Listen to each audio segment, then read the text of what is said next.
मान्यता सभी धर्मों के लोग देते हैं। वो कैसे? देखिए, गुरु नानक ने कहा है एक ओंकार ईश्वर निराकार है, वो लाइट रूप है, वो मनुष्य जैसा शरीरधारी नहीं है।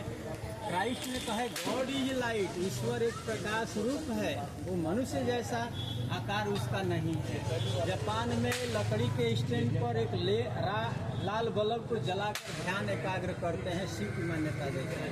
बाकी ज्योतिर्बिंदु तो एक प्रकाश रूप शिव ही है। मुसलमान धर्म के लोग मक्का मदीना में हज करने के लिए जाते हैं तो संग यसवद मक्का, जो चमकते हुए पत्थर को नूर ए इलाही कहते हैं कि वो ऊपर का रहने वाला है, एक लाइट रूप रहने वाला है, इसको 7 फेरे लगाकर चूमते हैं। मुसलमान धर्म के लोग इस तरह से उस परमात्मा की मान्यता देते हैं।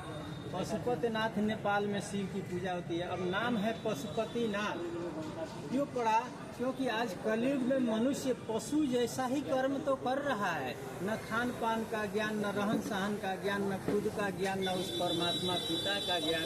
इसीलिए क्या है, भूल चुके हैं और पशुओं के समान कर रहे हैं।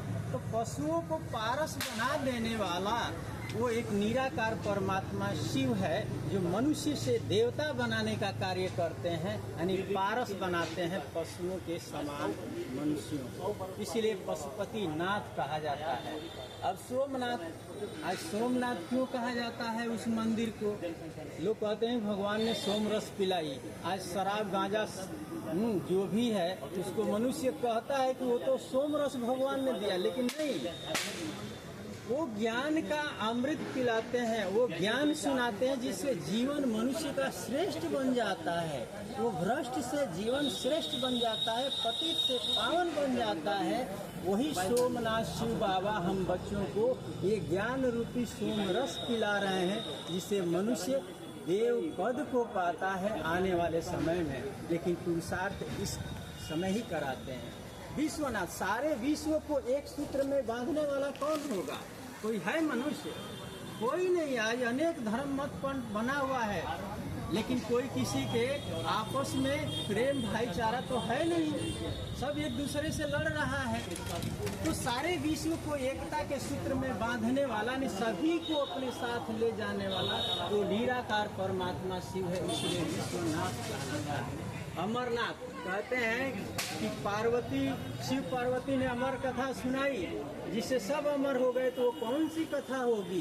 तो यही वो ज्ञान का अमृत है जो पी करके वही अमर बन जाते, यानी दैव पद को पाते हैं। रामेश्वरम में श्री राम ने शिवलिंग की स्थापना करके पूजा की है, इसलिए उस स्थान को रामेश्वरम, यानी राम ने अपने शिव ईश्वर की पूजा किया।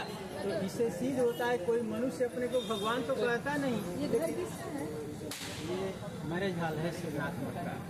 तो आज देखिए कि कोई मनुष्य जो है